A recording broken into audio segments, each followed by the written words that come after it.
ప్రార్థన చేసుకుందాము.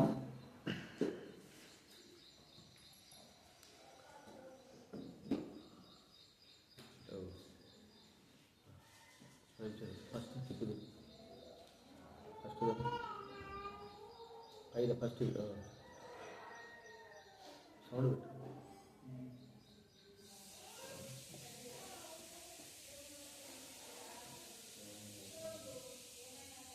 రెండోదాన్ని పెట్టు, రెండోదాన్ని పెట్టు, తీసి అది తీసి రెండోదాన్ని పెట్టు, చిన్నగా రెండోదాన్ని పెట్టు.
పెట్టు.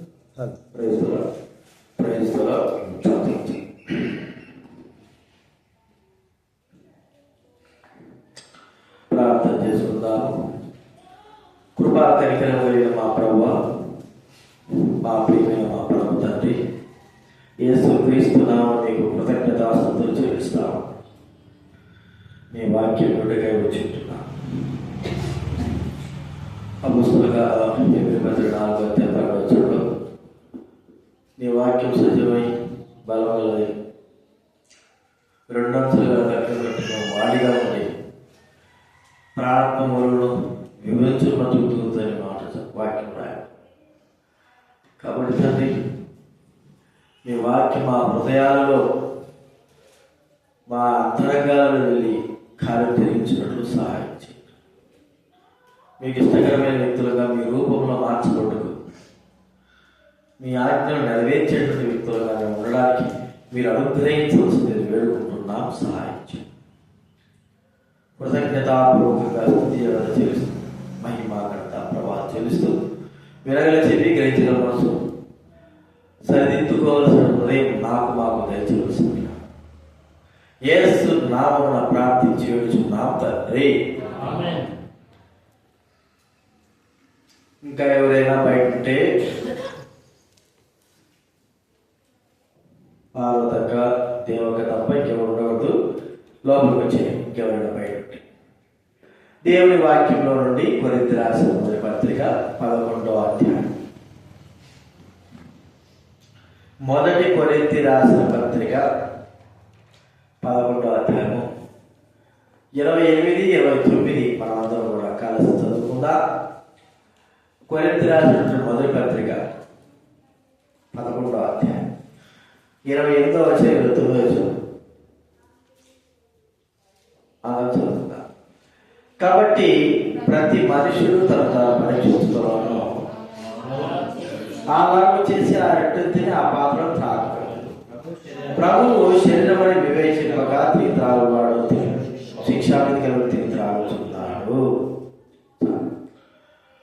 అలాగే ఆదికాండం 17వ అధ్యాయం మొదటి వచనం.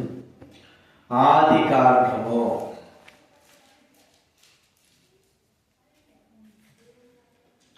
17వ అధ్యాయం మొదటి వచనం అందరం కలిసి చదువుకుందాం. 17వ వచనం.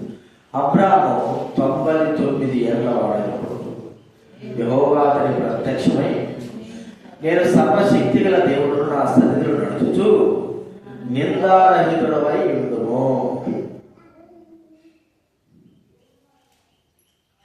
గత దినాల నుంచి మనం ఒక అంశాలపై చూసుకుంటున్నాం.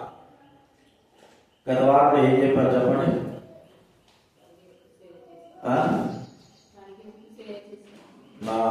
పరిగెత్తుట అంటే కాళ్ళతో నడుచుట, పరిగెత్తుట. అంతకుముందు ప్రభు దేవుడు మన మనోనేత్రాలను, మన చెవులను, మన కళ్ళను, మన చేతులను వెలిగిస్తే సాతానుడు మన చెవులు మూసేస్తున్నాడు, వినకోకుండా. చూడకోకుండా మన కన్నులు మూసేస్తున్నాడు. మాట్లాడుకోకుండా దేవుడు స్థుతించుకోకుండా మన నోరు మూసేసుకుంటున్నాడు. దేవుని పని చేయకుండా మన చేతులు పనికిరానివిగా చేస్తున్నాడు. దేవుని కొరకై వెళ్ళకోకుండా మన కాళ్ళు నడవలేని వాడుగా చేస్తా ఉన్నాడు. కాబట్టి సాధారణ అడిగితే మనకు విరోధంగానే ఈ కార్యాలు చేస్తున్నాడు. కాబట్టి ఇక్కడ మనం చూస్తుంటే నడుచుట కాళ్ళు అని మనం చూస్తున్నాం. గతనాలు పరిగెత్తుడు, నడవడమే కాదు పరిగెత్తుడు కూడా మనకు చాలా ప్రాముఖ్యమైనది. ఊరికి నడుస్తానే ఉంటే కాదు, పరిగెత్తాల్సినప్పుడు కూడా పరిగెత్తాలి, నడవాల్సినప్పుడు నడవాలి, పరిగెత్తాల్సినప్పుడు పరిగెత్తాలి. కాబట్టి ఈ యొక్క పరిగెత్తుట నడక దేనిని సూచిస్తా ఉంది, దేనికి గుర్తుగా ఉంది ఈ నడక పరిగెత్తుట? చెప్పండి, దేనికి గుర్తుగా ఉంది? నడక దేనికి గుర్తుగా ఉంది? చెప్పాలి, దేనికి గుర్తుగా ఉంది నడక?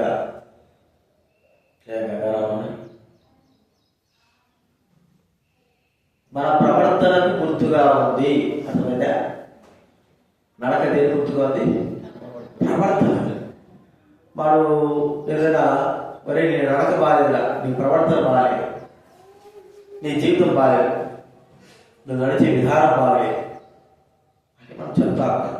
మన ప్రవర్తనకు సూచనగా ఉంది మన నడక. కాబట్టి 100 సంవత్సరాలప్పుడు ప్రభువైన దేవుడు అబ్రహాముతో మాట్లాడుతున్నాడు. నా సన్నిధిలో నడుస్తూ నిందారహితుడు ఉండు, నడుస్తూ నిందారహితుడు పరిగెత్తాడు. గతనాలు మన పరుగుల గురించి మనం చూసుకోవచ్చు. ఎవరెవరు పరిగెత్తారు, దేని గురించి పరిగెత్తారు చెప్పండి. గతనాలు అబ్రహాము దేవుని సేవించడానికి కొరక ఏ వయసులో పరిగెత్తాడు? 99 సంవత్సరాలు, 100 సంవత్సరాల వయసు ఇప్పుడు లేచి పరిగెత్తినాడు. ఇంకొక వ్యక్తి గెహాజీ దేవుని వయసులో పరిగెత్తాడు. తుచ్చమైనటువంటి, అక్షయమైనటువంటి, క్షయమైపోయేటువంటి ధనము, డబ్బు కోసం పరిగెత్తి నాశనాన్ని పుచ్చుకున్నాడు. ఇంకొక వ్యక్తి ఏలియా ఆహాబు కంటే ముందుగా పరిగెత్తిన వాడు. రథం ఎంత త్వరగా వెళ్తుందో అంతకంటే ముందుగా. దీన్ని ఏం సూచిస్తా ఉంది? ఆత్మీయతలో మనం కూడా అందరికంటే ముందుగా ఉండాలా. స్కూల్లో ఎలాగైతే మన పిల్లలు అందరికంటే బాగా చక్కగా చదవాలి, ఫస్ట్ క్లాస్ రావాలని ఆశిస్తామో, అలాగే మరి ఆత్మీయతలో కూడా మనం అందరికంటే ఒక అడుగు ముందుకు ఉండాలా. ఆత్మీయతలో ఆత్మ సంబంధమైన కార్యాలను మనకు ఇక్కడ చెప్పబడతా ఉంది. ఈ దినాల్లో కొంతమంది చూద్దాం వారి యొక్క పరిగెత్తుట ఏమిటి, దాని ద్వారా వారు ఎలాంటి పరిస్థితి కలిగి మనం నేర్చుకోవాల్సిన పరిస్థితి. చూడండి, 2వ రాజుల గ్రంథం 4వ అధ్యాయం. మనకు తెలిసినటువంటి మాటలే ఇక్కడ గద్దెనాలు చూసుకొని చెప్తే 2వ రాజుల గ్రంథం 4వ అధ్యాయం 29వ వచనం చదవండి. కదా నీ నడుము బిగించుకొని ఎవరైనాను ఎదురుపడినలా వారికి నమస్కరింపవద్దు, ప్రతి మర్యాద చేయవద్దు,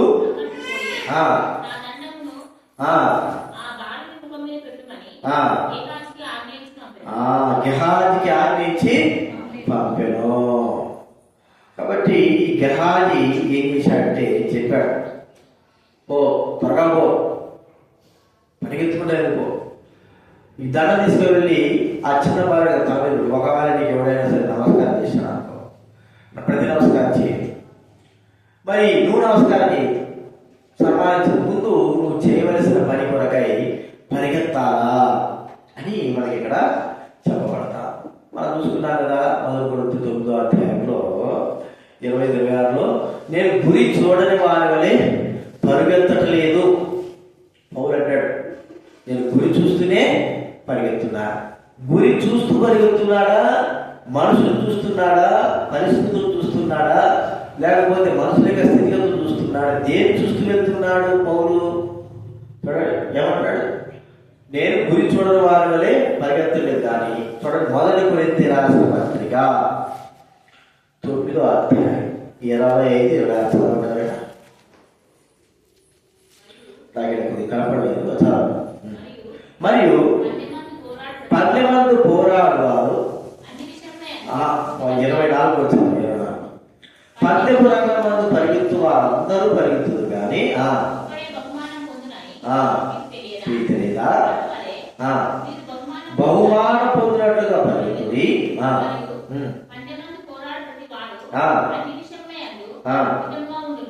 మితముగా ఉండను పొందుటకును ఉన్నాము. కాబట్టి నేను గురి చూడని వాని వలె పరిగెత్తు వాడను కాను. అంటే గురి లేకోకుండా, గురి చూడకోకుండా నేను పరిగెత్తేవాడను కాను అంటున్నాడు.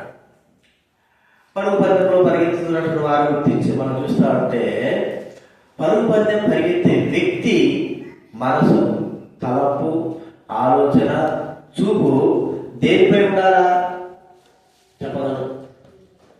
బహుమానం, గురి ఇక్కడ నుంచి ఆ వరకు, ఆ బార్డర్ వరకు ఉంది. ఆ బార్డర్ లో చివరి ఎండింగ్ స్టేజ్, అక్కడికి పరిగెత్తాలి. ఎలాగ పరిగెత్తాలి? అందరికంటే ముందుగా వెళ్ళాలి. గురి చూస్తూ గురి కలిగి ఆ గురికి దగ్గరికి వెళ్ళాలి. అంత మాత్రం కాదు, బహుమానం పొందాలని ఆశ కలిగి పరిగెత్తాలి. చూడండి, ఇక్కడ ఖ్యాతితో ప్రభు మరి ఎలియాకి తెలిసి చెప్తున్న మాట ఏంటంటే, నువ్వు వెళ్ళేటప్పుడు ఎదురైన ఎవడైనా వచ్చి నమస్కారం చేశాడు అనుకో, నువ్వు ప్రతి నమస్కారము నువ్వు ప్రతి మరి మర్యాదలు నువ్వు చేయొద్దు. ప్రతి నమస్కారం, ప్రతి మర్యాద నువ్వు చేయొద్దు. అంటే నీ గురి ఎంత ఏంటంటే, నువ్వు వెళ్ళడము, బాలుడు పైన నీ యొక్క దండము పెట్టాలి. అదే నీ గురి. ప్రియమైన వాళ్ళ అక్కడ జరగలేదు. వెళ్ళాడు, బాలుడు దండం పెడితే జరగలేదు. మరి ఏం జరిగిందో కానీ ప్రభు చెబుతున్న మాట ప్రకారంగా మన జీవితాల్లో మనం పరిగెత్తుతున్నామే కానీ ఎవరి వైపు చూస్తున్నాం, దేని వైపు చూస్తున్నాం, ఎవరున్నారో చూస్తున్నాం, ఏది మనకు కనబడాలి, ఏది మనకు కనబడకూడదు, ఏది మనకు ఆలోచించాలి, దేని వైపు గురి మీద ఉంచాలి అనేది మనము ఆలోచించలేకపోవడం ద్వారా మన జీవితాల్లో గురి కలిగిన వారంగా మరి పరుగు పందెంలో, ఆత్మీయ పరుగు పందెంలో చివరి వరకు మనం చేరలేకపోతా ఉన్నాం. ప్రియమైన వారులారా, చాలా మంది పరిగెత్తుతున్నారు కానీ వారిని చూస్తున్నారు, వీరు చూస్తున్నారు, వారి ప్రశంసలు, వీరి ప్రశంసలు, వారి యొక్క దండాలు, దశకాలు, వారికి నమస్కారాలు, ఇవి మనం చూస్తున్నారే కానీ మన గురి, మన గమనము ప్రభు వైపు ఉండాలా, బహుమా వైపు ఉండాలంటే ఆలోచన లేదు. మనకు ఇవ్వబడినటువంటి పరిచర్య పని గురి నిమిత్తమే పరిగెత్తాలి. అయితే మనం ఆయా సందర్భాలు ఆగి మనము బహుమానాల కొరకు లేకపోతే ఘనతల కొరకు మనము ఆగి మనము పరిగెత్తే వారంగా ఉంటున్నాం. కాబట్టి చాలా దినాలు మనం చూస్తూ ఉంటే చాలా వరకు ప్రజలే వారు ప్రారంభించారు కానీ పరిచయను ఆగిపోతారు. వారు మధ్యలో ఆగిపోతున్నారు. వారు ఏదో పరిస్థితులు బట్టి ఆగిపోతున్నారు. గత దినాల్లో వారు ముందుకు కొనసాగలేకపోతున్నారు. ప్రియమైన వారులారా, అడ్డుబండ అనేది ఎవరో వచ్చి నమస్కారం పెడతారు కదండి. ఇప్పుడు మనం పని మీద పోతుంటున్నాం అనుకోండి, ఆ పని మీద పోతా ఉన్నట్టుండి ఎవరైనా సరే వచ్చి మనం కలిసేసి మన టీ తాగుతాం అది అనుకో, మనం ఏం చేస్తాము? వెంటనే మన పని కొంతమంది ఇంకా తెలివి తక్కువ వేస్తుంటే పని ఆపేస్తాడు, టీ తాగకుండా కూర్చుంటాడు. మన తర్వాత ముందుకోసారి నేను ఎందుకు వెళ్తున్నాను, ఎందుకు ఇక్కడ ఆగాడు, దేని పని నిమిత్తమే వెళ్తున్నాను, దేని కొరకే ఆగాడు కదా. ఒక పని నిమిత్తమే మనం వెళ్తున్నప్పుడు ఆ పనిని కొనసాగించే సమయంలో ఎన్నో విషయాల్లో ఆటంకాలు మనుషుల ద్వారా వస్తా ఉంటాయి. ఆటంకపడతాడు. ఒక్క మాట డైవర్ట్ అయిపోయింది అనుకోండి, మనం చేయవలసిన పని మనము వెళ్ళాల్సిన గురి గమనానికి చేరకోకుండా మనం ఏమవుతామో తప్పిపోతాం కదా. కాబట్టి ఖ్యాతి చెప్పబడిన మాట పెట్టి పరిగెత్తు, నువ్వు చేయాల్సిన పని ఏంటంటే నువ్వు ఆడికి పోయేంత వరకు ఎవరికి ఎదురుపడతారా నువ్వు ఎదురుపడుకోకుండా నమస్కారం తీసుకోకుండా కుశల ప్రశ్నలు అడుక్కోకుండా నువ్వు డైరెక్ట్ వెళ్ళిపోవాలా. మార్గమధ్యంలో ఎక్కడ నువ్వు ఆగకూడదు. వెంటనే వెళ్ళి ఆ బాలుడి యొక్క ముఖం పైన దండం పెట్టు. వారు అలా వెళ్ళారు, కానీ ఏం జరిగిందో మనకు తెలియదు. కానీ ముఖం మీద దండం పెట్టినా కూడా ఆ బాలుడు లేదు. ఒకవేళ చనిపోయినాడు మనకు తెలుసు, కానీ పెట్టు, ఆ దండం పెట్టు, ఖచ్చితంగా లేస్తాడు అన్నట్టుగానే చెప్పబడి. అంటే దండం పెడితే చాలా లేస్తాడు.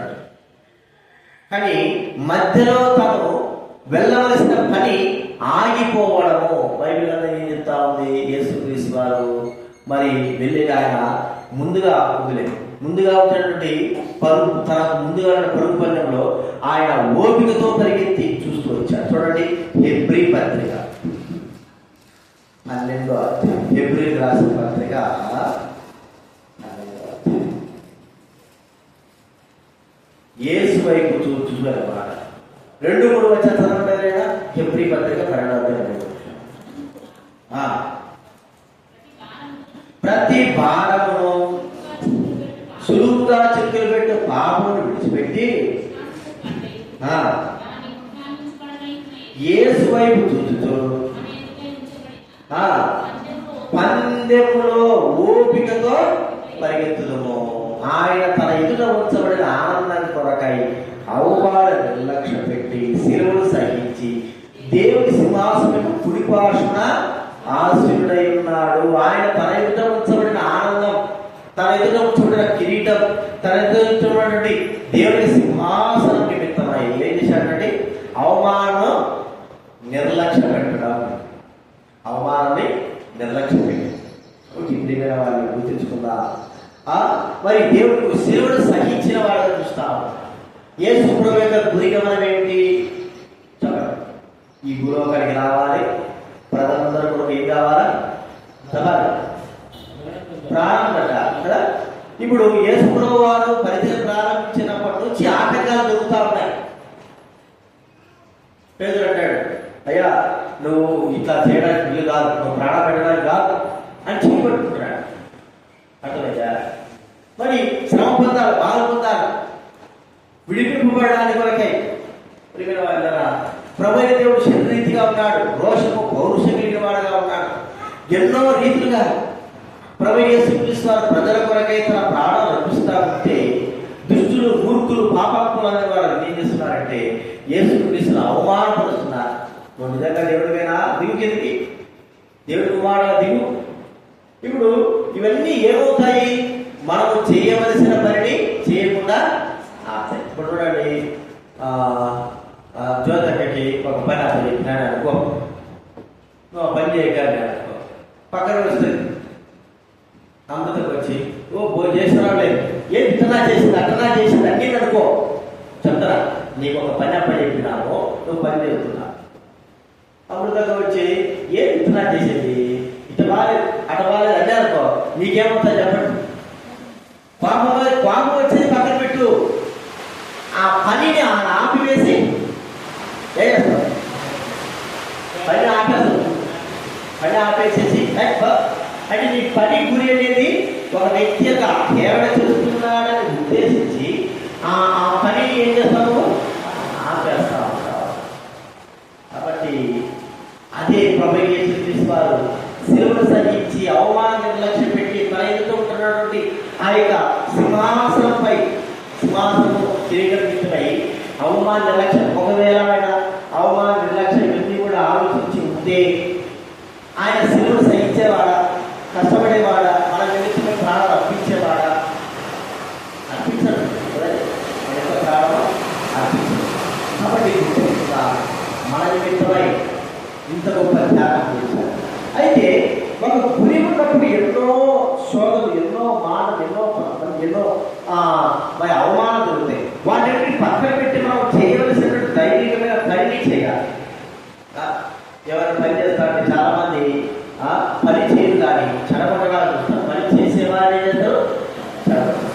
అదే మనం గుర్తించుకోవాలి. అయితే మన గురంతా ఏమిటా, మనం నెరవేర్చవలసిన పనిపైనే జనానికి చెప్పాడు, వెళ్ళు, ఎవడైనా ప్రతిరోజు నమస్కారం చేసేవాడు నమస్కారం చేసి నువ్వు చేయొద్దు, నువ్వు వెళ్ళు, నువ్వు సమానం చేసేంత సంవత్సరం వెళ్ళినప్పుడు వెళ్ళాడు. కానీ అక్కడ ఏం జరిగిందో తెలియదు, కానీ ఎటువంటి ప్రయోజనము లేదు. కాబట్టి మనం పని చేసేటప్పుడు ఎన్నో అవమానాలు లక్ష్యం వస్తాయి. ఏం చేస్తున్నాడు, ఎట్లా చేస్తున్నాడు, బాగా చేయడం లేదు, అట్లా చేయడం లేదు, ఎట్లా చేయడం లేదు. అప్పుడు మనం ఏం చేస్తాము, వెంటనే ఆ పనిని ఆపేస్తాం. అవమానం మనం భరిస్తా, అవమానం చూస్తా అని నన్ను అంటాడు నేను చేసే పని. కానీ మనం చేసే పనులు ఎన్ని ఆటంకాలు వచ్చినా కూడా మనం ఏం చేయడం, ఆ పనులను ఆపకపోయాం. ఇది మొట్టమొదటి పరుగు. వెళ్తూ ఉంటే దానికి ఇంకో ఉదాహరణ కూడా, ఇప్పుడు ఒక స్టేడియంలో పరిగెత్తా ఉన్నారు, అన్ని దేశాల వారు వస్తారు కదండి. అటువైతే ఒక పరుగు పందెంలో మన ఇండియా దేశస్తుడు ఉంటాడు, ఆఫ్రికా దేశస్తుడు, అమెరికా దేశస్తుడు, ఆస్ట్రేలియా దేశస్తుడు, అందరూ ఉంటారు. అందరూ కూడా ఆ పరుగు ఆ స్టేడియంలో కూర్చొని ఉంటారు కదా. స్టేడియంలో కూర్చొని ఒకడంటాడు భారత్ జై అంటాడు, అర్థమైందా, భారత్ జై. రెండోవాడు అంటాడు, ఇంకోవాడు అంటాడు పాకిస్తాన్ జై అంటాడు, ఇంకోవాడు అంటాడు అమెరికా జై అంటాడు. సరే జై అంటే పోవాలా, జై అంటే పోవాలి. వాడు అంటాడు పాకిస్తాన్ డౌన్ డౌన్ అంటాడు, అర్థమైందా, స్టేడియంలో మీకు బాగా అర్థం. ఇంకోటి ఇండియా డౌన్ డౌన్ అంటాడు. అనుకోని ఉండరు అంటారు. మన దేశంలో అయితే ఇండియా అంటారు, వేరే దేశంలో పోతే అన్ని ఆ సందర్భాలు ఒక్కోడొక్కడు. కానీ ఇప్పుడు మనం ఇండియా డౌన్ డౌన్ అన్నప్పుడు మనం పరిగెత్తుంటాడు, నేను ఇండియాలో ఉండి నన్ను డౌన్ డౌన్ అంటావా, నేను పరిగెత్తనంటే అర్థమైందా. మన దేశం పరుగు చాలా వరకు ఉన్నాయి, అర్థమైంది మీకు. పరుగు పాకిస్తాన్ దేశంలో వాడి ఆంధ్ర మొదలు వాడు పరిగెత్తా ఉంటే పాకిస్తాన్ నుండి ఒకడు పాకిస్తాన్ డౌన్ అని అంటాడు అనుకో, మన దేశంలో నుండి మనల్ని చేయకుండా డౌన్ అని అంటాడు, నేను పరిగెత్తాడు అంటాడా. అనడానికి వెళ్తే ప్రజలు పలు విధాలుగా దూషిస్తూ ఉంటారు, మాట్లాడుతూ ఉంటారు, చేయబడతా ఉంటారు. ప్రజలు నమ్మడానికి వీళ్ళే, ఒకసారి చేయబడతారు, ఒకసారి డౌన్ డౌన్ అంటారు, ఒకసారి ఏం బాగాలేదంటారు.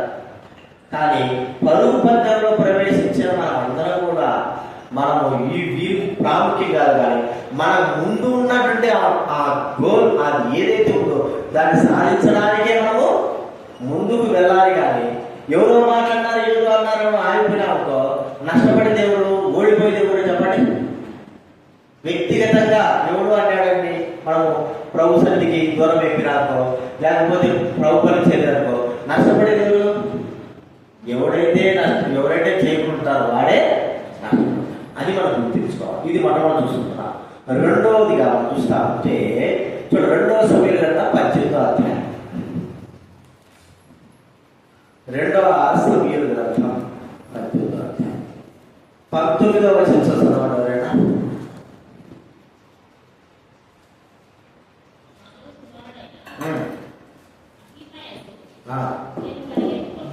నేను పరిగెత్తుకుని పోయి యెహోవా తీర్చిన వర్తమానం రాజుతో చెప్పేదనగా, యోబు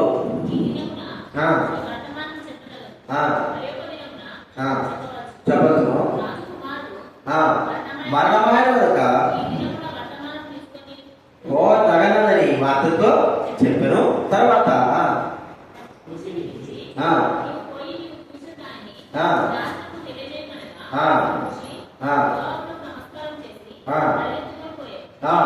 పోయిను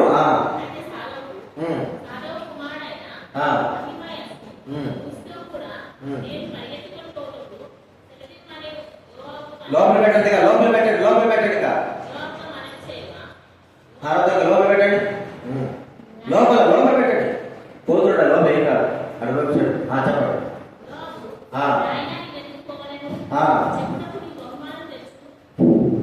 బహుమాన విశేషమైన సమాచారం లేదు కదా అని అతనితో అనగా, కూషి అహిమయస్సు అన్నాడు, అక్షాలు చచ్చిపోయినాడు. అహిమయస్సు అంటే నేను వెళ్ళి రాజు సమాచారం చెప్తా, శత్రువులు ఓడించాడు దేవుడు,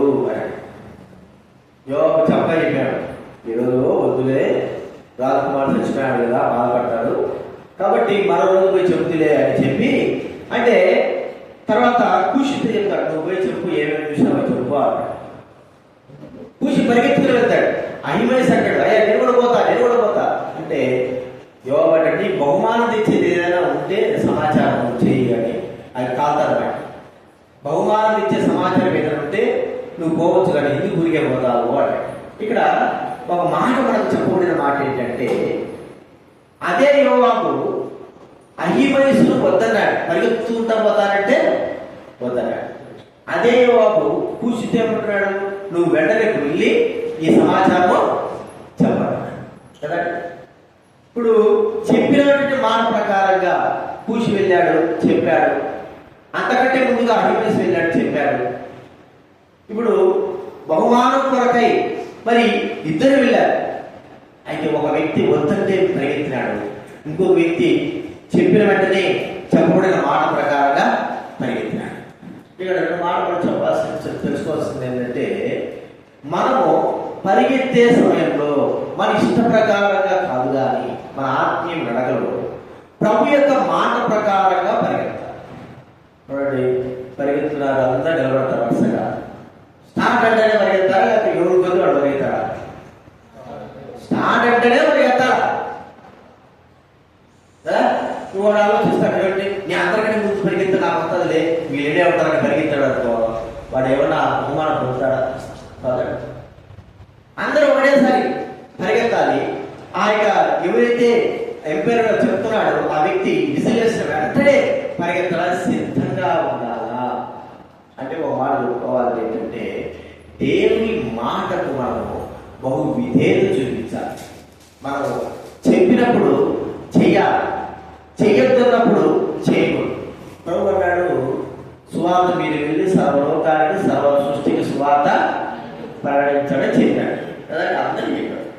అదే ప్రభు అదే ఆత్మ ఒకసారి పౌలు సేనుడు దేవుడు వాక్యం చెప్తా అంటే అక్కడ దేవుడి మాటలు మీరు చెప్పద్దు అన్నాడు. చూడండి, అపోస్తుల కార్యాలు 16వ అధ్యాయం 6వ వచనం 7వ చూద్దాం.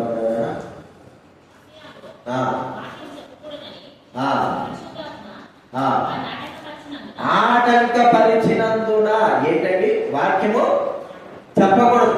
ఎవరు ఆటంకపరుస్తున్నారు? దేవుడే వద్దు అన్నప్పుడు ఏం చేయాలి? కాబట్టి చెయ్యనప్పుడు చేయాలి. అది మన పరుగులో మనం చేసే తప్పు ఏంటంటే, అందరికీ మురికి పరిగెత్తచ్చు కదా. ఇక్కడ స్టార్ట్ కాకుండా పరిగెత్తేస్తాడు, చెప్పకుండానే పరిగెత్తేస్తాడు. అంటే మన ఇష్ట ప్రకారం మనం ప్రవర్తించడానికి ఇష్టపడతాం. చెప్పిందేమో చెయ్యం, చెప్పదేమో చేస్తాం. చూడండి, అహిమయస్సు కూషి ఇద్దరు కూడా యోవాబు అంటున్నాడు, వద్దయ్యా అహిమయస్సు, ఎందుకు పోతావు? ఏదైనా నీకు బహుమానం ఉంటే కదా పోవాకు అన్నాడు. లేదంటే పోవాల్సిన పరిగెత్తాడు. కూషి చెప్పాడు, నువ్వు పోయి చెప్తా. ఇప్పుడు ఎవరి మాట ఆయన చెప్పబడుతూ వచ్చింది, ఎవరి మాట దావీదు తీసుకున్నాడు? కూషి యొక్క మాటనే దావీదు గుర్తించాడు. మనం గుర్తించుకోవాల్సిందంటే, దేవుడు తన వినయ ద్వారా ఇది చెయ్యొద్దు అన్నప్పుడు మనం ఏం చేస్తాము? అదే జరుగుతుంది. ఇది చెయ్యండి అన్నప్పుడు అది చెయ్యం. ఎంతటి దౌర్భాగ్య స్థితి మనం ఒకసారి గుర్తించుకోవాల్సిన విషయం. అంటే మానవ స్వభావం ఏంటంటే, ఏదైతే చెబుతాడో అది చెయ్యమని దేవుడు చెప్తే చెయ్యము, చెయ్యొద్దున్నప్పుడు చేస్తాడు. ఆదాము ఈ పండు తినొద్దంటే తిన్నాడు కదా, ఆదాము తినొద్దంటే తిన్నాడు, చేయొద్దంటే చేస్తున్నాడు, వద్దంటే చేస్తున్నారు. ఇది చెయ్యండి అంటే చేయడం లేదు, ఇలా నడవాలంటే నడవడం లేదు, ఇలా ప్రవర్తించాలంటే ప్రవర్తించలేకపోతున్నా. అందుకే వాళ్ళ జీవితాల్లో ఒక్కోసారి అనిపిస్తాడు మనకు, తిక్కలోడు మెంటలోడు ఏం చేయాలి చెప్పండి? మెంటలోడు ఏం చేస్తాడు? నేను నీకు చేయరావాడు, నేను చేస్తానంటే మనం ఏం చేస్తామంటే, నువ్వు చేయాలంటే వాడు చేస్తాడు, నువ్వు చేయంటే మళ్ళీ చేస్తాడు. చేయదు నేను చేస్తాను. అట్లా మన జీవితంలో కూడా అదే. దేవుడు ఎన్నోసార్లు ఎన్ని విధాలుగా మనతో మాట్లాడుతూ ఉంటాడు, ఇది చేయొద్దు, ఇది వద్దు, ఇలా ఉండవద్దు, ఇలా చేయొద్దు. అయితే చేయొద్దంటే అదే కాదు, ఇవి చేయి, ఇలా నడుచు, ఇలా ఉండు, ఇలా ఉంటేనే మంచిది, ఇలా జీవించాలంటే అలా చేయలేదు, ప్రవర్తించు. అంటే దేవుని ఆజ్ఞ ఎంతగా మనము తప్పిపోతున్నాము, దేవుని ఆజ్ఞ ఎంత దూరం వెళ్తున్నాము అని మనం ఒకసారి గుర్తించుకోవాలి. మన నడక, ప్రవర్తన, జీవితం మరి నిదర్శనంగా మనం ఒకసారి గుర్తించుకోవాలి. ఎలా ప్రవర్తిస్తూ, ఎలా మాట్లాడుతున్నా, దేవుడు చెప్పినాడు, ఏం చేయొద్దున్నా, ఎలాగ చేయొద్దు. కాబట్టి ఒకవేళ మనం చెప్పండి చేస్తే నష్టము, చెప్పింది చేయకపోతే నష్టం. చెప్పంది చేస్తే నష్టము, చెప్పింది చేయకపోయినా నాకు కావాలందరూ ఉండేవాడు పెద్ద ఆయన ఒక మాట అడిగేవాడు. మందిరంలో దైవ సేవలు ఎప్పుడు ఉండేటప్పుడు వాళ్ళు అనేవారు, చెప్పి చేయాలన్నాడు. ఏ చేయాలి, చెప్పి చేయాలి. రెండోదిగా చెప్పింది చేయాలి. భక్సింగ్ గారి దగ్గర 82 ఆ సందర్భాల్లో ఆయన దగ్గర నేర్చుకున్న పాఠాలు ఏంటంటే చెప్పి చేయాలి. ఏదైనా చెప్పినప్పుడు ఏం చేయాలి, మనం ఏం చెప్పాం కదా, మన ఇష్టం ప్రకారం చూసుకుంటాం కదా. తర్వాత అప్పుడెప్పుడో అలా అనుకున్నాడు, నా చెప్పాలనుకున్నాడు, అలా చేయాలనుకున్నాడా, చేయలేకపోయాడు. చెప్పి చేయం. రెండోదిగా చెప్పింది.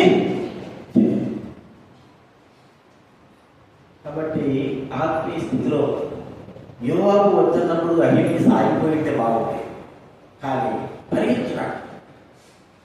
యోవాబు కూషికి ఇచ్చాడు కాబట్టి కూషి పరిగెత్తాడు. కాబట్టి మన జీవితాన్ని నేర్చుకోవాల్సింది ఏంటంటే దేవుడు మనకి ఏదైతే వద్దంటున్నాడు అది చేయాలి, ఏదైతే చేయబడుతున్నాడో దాన్ని మనం చెయ్యాలి. కష్టంగానే ఉంటుంది. వద్దన్నదేమో మనకి ఎట్లుంటుంది, తీపుకుంటుంది. అర్థమైందా? చేయమని చెప్పేది మనకి ఎట్లుంటుంది, చేదు బాగుంటుంది. అంతేనా? వద్దన్నదేమో తీయగా ఉంటాడు, చేయమన్నది చేదుగా. కానీ ఏదైతే చేదుగా ఉంటుందో అదే చేయాలి.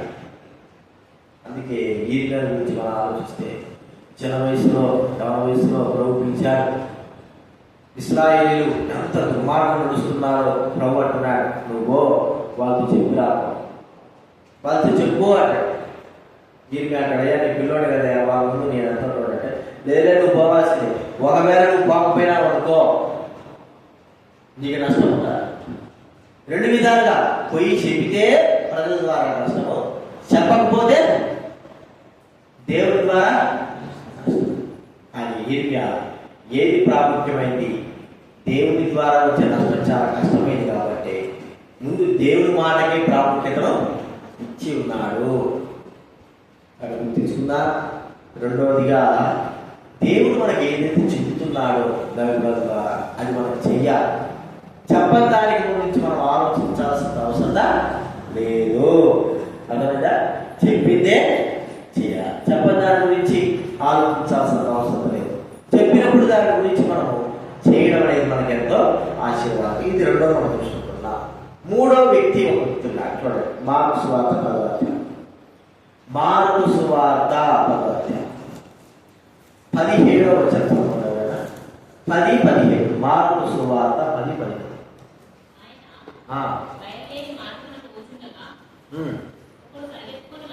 ఒకడు పరిగెత్తుకుని వచ్చి మోకాలుని సద్బోధకుడా,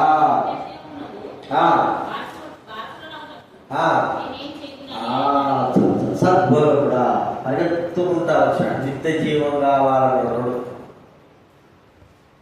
నిత్య జీవం కావాలి ప్రభా. ఇది కూడా మనకు ఒక విధంగా రెండో పాయింట్కి చెప్పబడతా. నిత్య జీవం కావాలన్నాడు. మరి వెంటనే ప్రభు అన్నాడు, సద్బోధకుడు ఎందుకు అంటున్నాడు, దేవుడు ఒకడే మంచివాడు. సరే, నీకు నిత్య జీవం కావాలన్నా కదా, ఆజ్ఞలు పాటిస్తున్నావా? ఆజ్ఞలు నీవు పాటిస్తున్నావా అంటే, ఈ నిత్య జీవం కలిగే యవనస్తుడైన వ్యక్తి ఏమన్నాడు ఒక మాట అంటే, బాల్యము నుండియే కదండి. 20వ వచనం చదవండి ఎవరైనా. 20వ వచనం. అందుకతడు బాల్యం నుండి ఇవన్నీ అనుసరించుచునే ఇంటిని చెప్పారు. బాల్యం నుండి.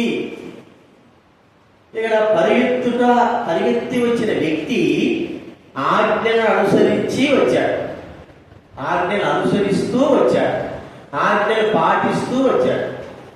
మనకి ఏం నేర్పుతా ఉంది ఈ పరిగెత్తి కలిగిన వాడు? తన బాల్యం నుండి దేవుని మాటలు, దేవుని ఆజ్ఞలకు విధేయత చూపడమని మనం చూస్తా ఉన్నాం.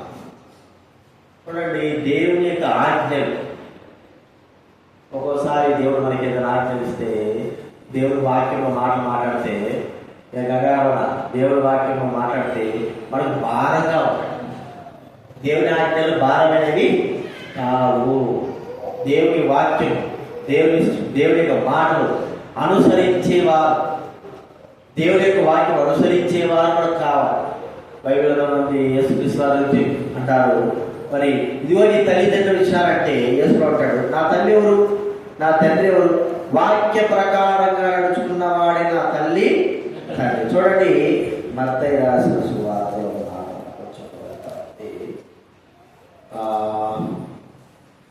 12వ అధ్యాయం, మత్తయి 12వ అధ్యాయం 49 వచ్చారు చదవండి.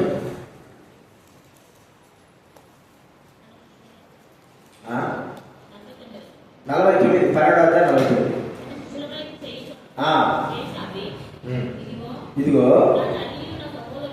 ఇదిగో నా తల్లియు నా సహోదరుడు, నా తండ్రి చిత్తం చొప్పున నా సహోదరుడును, పరలోకమందు తండ్రి చిత్తం చొప్పున చేసేవాడే. కాబట్టి అంటే దేవుని ఆజ్ఞలు, దేవుని చిత్తము, దేవుని యొక్క మాట మనకు వినాలి. బైబిల్లో యేసుక్రీస్తు అన్నాడు, యేసుక్రీస్తు వారి గురించి ఒక వ్యక్తి అంటున్నాడు ఆయన గురించి, అయ్యా నువ్వు నిన్ను కన్నా గర్భం కానీ, నువ్వు కుడిచిన స్తన్యాలు కానీ ధన్యమైనవంటే యేసు అన్నాడు. చూడండి, లూకాసు వార్త 11వ అధ్యాయం 27-28 కదా.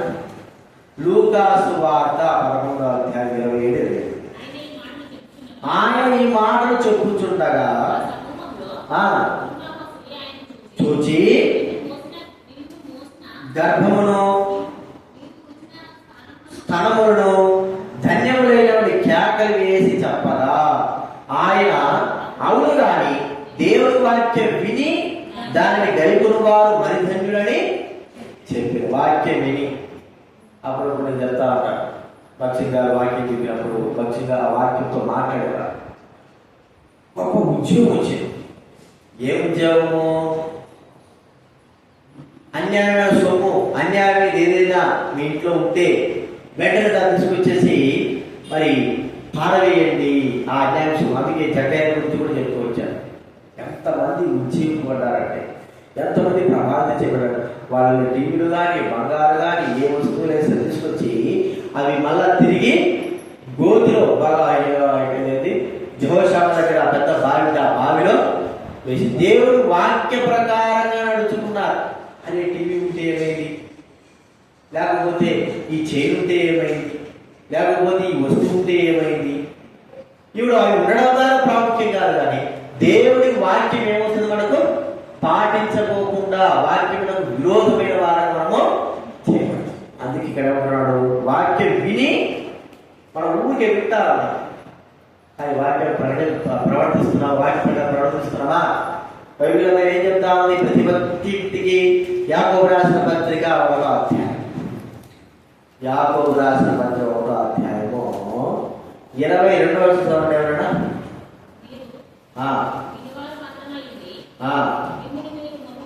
మిమ్మల్ని మీరు మోసపుచ్చుకోకుండా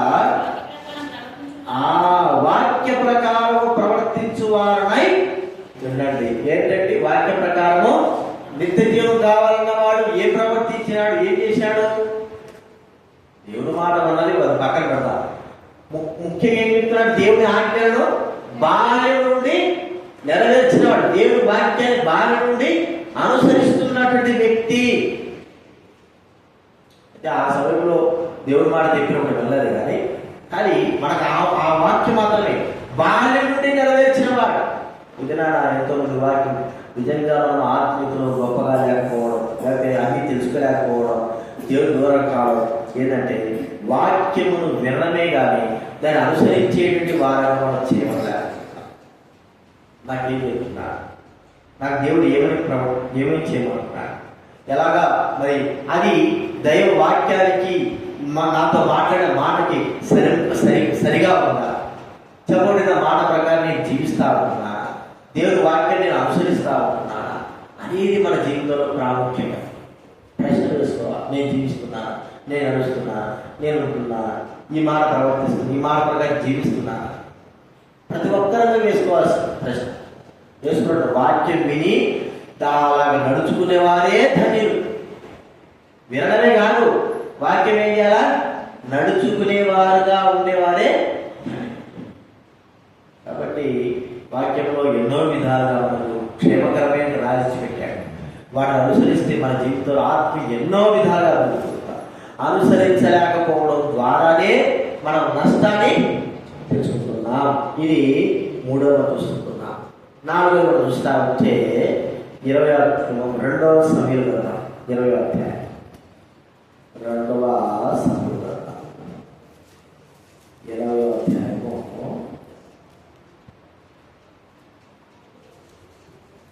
మొదటి సమూయేలు 20 మొదటి సమూయేలు 20 చదవగలరా?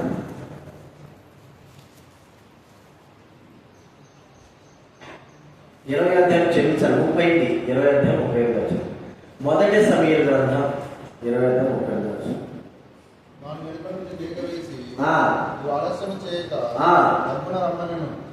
యోనాతాను పనివాడు కూర్చుకొని 36 నీవు పరిగెత్తుకుని పోయి నేను వేయు బాణములు వెతుకుమని ఆ పనివాడు తనకు చెప్పగా వాడు పరిగెత్తుచున్నప్పుడు అతడు ఆ ఒక బాణం వారి అవతలకు వేసెను. ఇక్కడ యోనాతానుకు దావీదుకు మాత్రం తెలిసినటువంటి రహస్యం. మరి యోనాతాను నా తండ్రి దగ్గరికి పోతాను, నీ గురించి చెప్తాను, ఒకవేళ నా తండ్రి కోపడితే నేను ఒక ఆలోచన చెప్తాను, బాణాలు వేస్తాను, దాసుని పరిగెత్తమంట. వాడు బాగా చెప్తారు, నీకు అవతలున్నాయి బాణాలంటే నీకు మరి నష్టం ఉంది, నీకు ప్రాణం పెట్టి లేదు, ఆ దాసుడు నీకు యువతలే ఉంది బాణం అంటే నువ్వు క్షేమంగా రావచ్చు. ఇది వారిద్దరి మాత్రం తెలుసు. ఈ పరిగెత్తే వాడికి ఏమి కూడా తెలియదు. అర్థమైన వ్యక్తులు పరిగెత్తే వాడికి ఏం లేదు.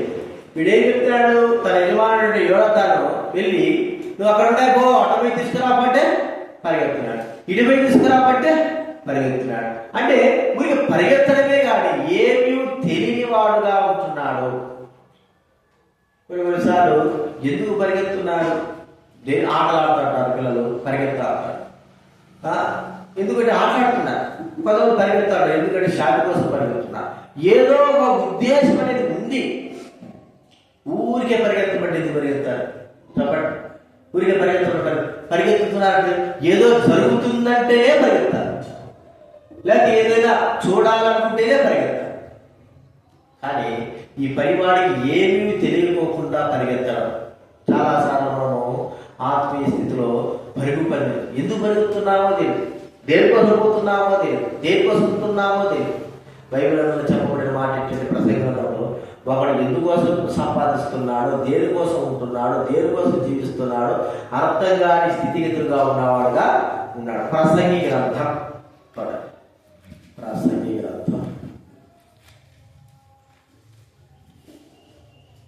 4వ అధ్యాయం 7 చదవలేదా?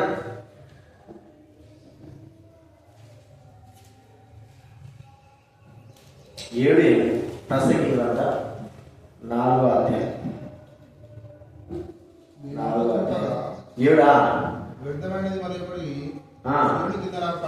కనబడేను, ఒంటరిగా ఉన్నవాడు కలడు, అతని జతగా లేడు, కుమారుడు లేడు, సహోదరుడు లేడు.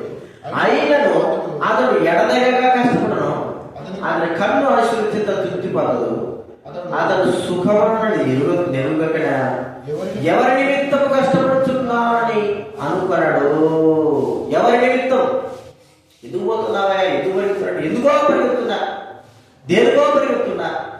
ఆత్మీయ స్థితిలో మనం పరిగెత్తే విధానం, మనం జీవించే విధానం ఇదిగో నేను ప్రభు కొరకై జీవించా, ప్రభు నిమిత్తమై జీవించా, ప్రభు సేవ కొరకై, ప్రభు ప్రచురణ ఒక గురి కలిగి నాకు ఆ గురిని నేను నెరవేర్చేవాడుగా జీవించాలి. ప్రియమైన వాళ్ళారా, ఏ పని చేస్తున్నా కూడా ఇది దేవుని మహిమ కొరకై చేయాలి. ఏ కార్యం చేస్తున్నా కూడా ఇది దేవునికి మహిమార్థకరంగా ఉండాలా. ఏదో ఊరికి ఆశమాశగా చేస్తున్నా, పోతున్నా, వస్తున్నామట. కాబట్టి మన జీవితాలు గుర్తించుకుంది, ఏమీ తెలియకోకుండా పరిగెత్తకూడదు. తెలియాలి ఎందుకు పరిగెత్తున్నారు, దేని కొరకై, ఎవరి నిమిత్తమై, ఏమిటి కదా, ఏమి నిమిత్తం. మనం ఒకసారి ఆలోచిస్తే దావీదు మరి గొల్యాదు చంపకుంటూ ఆ యొక్క సైడ్లో ప్రవేశించాడు. సైడ్లో ప్రవేశిస్తే అందరూ జై జై జై జై జై జై అంటున్నారు. ఎందుకు చేయంటున్నారో అర్థం కావట్లే, దేనికి చేయంటున్నారో అర్థం కావట్లే, ఏమిటి అక్కడ ఏం జరుగుతుందో అర్థం కావట్లే. వీళ్ళు జై జై అంటున్నారు, వాళ్ళు జై జై అంటున్నారు, అర్థం లేకుండా. కానీ రాము చెప్పినటువంటి మాట ఏంటంటే, ఎవడైతే వాడిని చంపుతాడో నా కూతురిస్తానో పెళ్లి చేస్తాడు. చాలా మంది జై జై అంటున్నారు, కానీ ఎందుకొరకే జై జై అంటున్నారు, దేని వ్యక్తిమే జై జై అంటున్నారు. అసలు ఏం చేయాలి, ఆ వ్యక్తిని చంపాలి అంతే. దాన్ని అడిగాడు, వాళ్ళు వీళ్ళు అడుగుతూ వచ్చాడు, ఏది విషయం ఏంటంటే అందరు నిజం చెప్పారు. ఎవడేసిన వాడు తప్పితే కూతురు నుంచి పెళ్ళి. ఓ అట్లా అలాగా అంటే ఒక విషయం ఒకటి తెలుసుకోవడం. ఏదో ఊరికి వెళ్ళాము, గుంపులో జై అయింది. ఇప్పుడు చూడండి మాట, అహీమేశ్వరు గురించి దావీదు అడుగుతాడు. ఎవరంటాడు, అబ్షాలోము క్షేమంగా ఉన్నాడా అర్థమైందా? అయ్యా నాకేం లేదు, నేను పోయేలాగా గోల జరుగుతా ఉంది, ఆ గోల నాకేం అర్థం కాలేదండి. అంటే ఏమి తెలియకోకుండా వాడు ఏం చేశాడు, రాజుగాడు పోయాడు. అందుకే నాత జవాబు అనేది, ఎందుకురా ఊరికి పోతా, నీకు ఏం తెలియదు కదా, ఎందుకు పోతావు అంటే, లేదంటే పోవాల్సి పోయినాడు. రాజు అడగడిగాడు, అంశాలు పెట్టుకున్నారు రాజు అడిగితే, నాకేం తెలియదు, గోలు తినది గమ్ము నేను తిరిగిపోతే ఎందుకు పోయినాడు. వాడికి కూసికి తెలుసు, చచ్చిపోయినాడు తెలుసు, ఎట్లా మాట్లాడాలో తెలుసు, అర్థమైంది మీకు.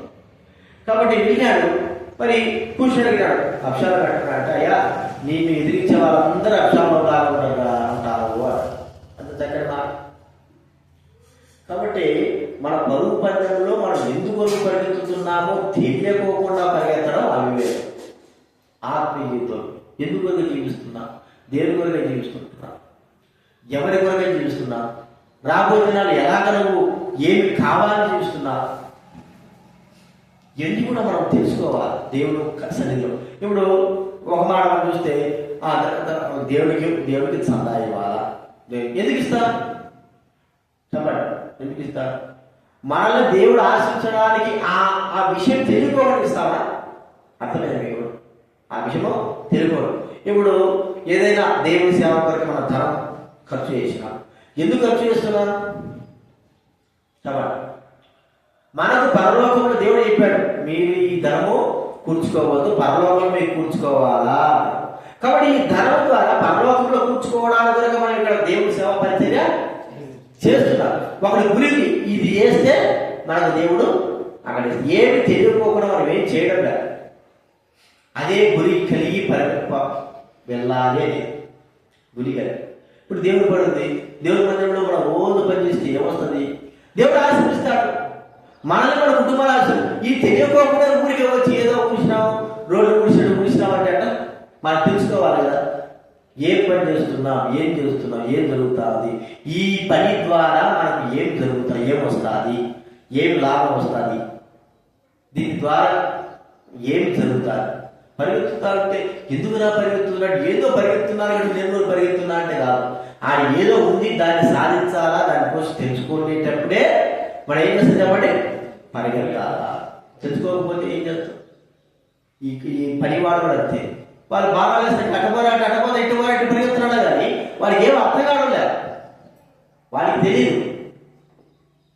తెలియకోకుండా పరిగెత్తడం అనేది అవివేకము, తెలియకోకుండా జీవించడం అవివేకం. మనం బతుకుతున్నప్పుడు ఒక పట్టు ఒక దాని కొరకే మనం జీవించాలి. దీని కొరకే ఇది నాకు కావాలి, దీని కొరకే జీవిస్తా, దీని కొరకే ఎంతైనా ప్రయాసపడతా, ఈ ప్రభువు మన ఆశ్రయించేంత వరకు కదా. బైబిల్ మనం మాట చెప్పుకోవాలంటే యాకోబు ఏం చేశాడు? దేవుడితో పోరాడు. ఎందుకు పోరాడుతున్నారు అంటే ఎందుకు పోరాడుతున్నాడు? దేనికోసం పోరాడుతున్నాడు చెప్పండి. యాకోబును వదులురా వదులురా అంటే యాకోబు పట్టుకో అంటాడు. వదలడు లేదు లేదు, నాకు ఏం కావాలా చెప్పాలి, ఏం కావాలా? నన్ను ఆశ తన మీద కొట్టినాడు, కుట్టుతున్నాడు, నాయ పెట్టినాడు, కాలు కొట్టినాడు, గొంతు పట్టుకున్నాడు, ఏం పట్టుకోవాలి? నువ్వు వదలరా అంటే లేదు లేదు, నువ్వు ఆశీర్విస్తేనే. అతని గురి ఏంటి చెప్పండి? ఆశీర్వ. అది పొందేంత వరకు ఏం చేస్తున్నాడు? వదిలిపెట్టడం. నువ్వు ఆశీర్విస్తావా లేదా చూడి, ఆశీర్విస్తేనే నేను పొందుతాను. అది గురి అంటే. కాబట్టి మన జీవితంలో కూడా ఇలాంటి యొక్క పరిస్థితులు మనం ఎదుర్కొని ఏదో చేస్తున్నా పోతున్నా వస్తున్నా కాదు, కానీ ఏదైనా దేవుడు మరి ఒకటి చేయాలి, అది ఆశీర్వపడాలి, దాన్ని నేను పొందాలి, ఆశీర్వాదానికి కారణంగా కావాలి. యాకోబు ఏదైతే పొందుతున్నాడో ఏం కావాలి అది నేను పొందాలి, దాని గురించి నేను పరిగెత్తాలి కూడా. కాబట్టి ప్రియమైన వారు ఒక గురి కలిగిన వారంగా మనము జీవితం. ఈ గురి కూడా మనం ఆత్మీయంగా పెట్టుకుంటే ఇంకా వచ్చింది. నేను ఈ సంవత్సరం అనేక ఆత్మలు తీసుకొస్తాను. ఈ సంవత్సరం నేను దేవుడి కొరకై జీవించి దేవుని సేవా పరిచయంలో నమ్మకమైన వాళ్ళు గురి కలిగి నేను జీవిస్తాను. ఒక ఆత్మ రక్షించుకోవడానికి ఎంతైనా శ్రమపడతాను. దేవుని సేవలో నా వంతు నేను నా జీవితాంతం కూడా మరి అర్పణ కలిగిన వాడుగా, సమర్పణ కలిగిన వాడు చేస్తాను. ఒక గురి ఏదైనా సరే ఆ గురికి మనం అటాచ్డ్ అయిపోయేసి ఆ గురి ప్రకారం మనం ఏం చేయాలా? నడుచుకోవాలా. తర్వాత మనకు వచ్చేదేంటి? ప్రతిఫలం అనేది మనము చూస్తాం. గురి లేకోకుండా పరిగెత్తితే ఏముంటుంది? బహుమానం అనేది ఆలోచించుకోవడం నువ్వు పరిగెత్తే ఏమొస్తుంది? ప్రయోజనము లేదని మనం గుర్తించుకుంటాం. కాబట్టి గుర్తించుకుందాం. తెలియకుండా పరిగెత్తడం కాదు, అని తెలిసి అందుకే అంటాడు, నేను గురి చూడని వాడి వలే పరిగెత్తలేదు, గురి చూస్తూనే అది తెలుసుకుంటున్నాడు, దానికి విలువ నాకు తెలుసు. దాని వచ్చి ప్రయాసం తెలుసుకోవాలి. అలాగే జీవించడానికి ఉంటున్నాడని మరి పౌరులు చెప్తాడు. ఈ విషయాన్ని జ్ఞాపకం మనం పరీక్షించుకొని ఫలితాలలో చేయగలుగుతాం. ప్రార్థన చేసుకుంటాం.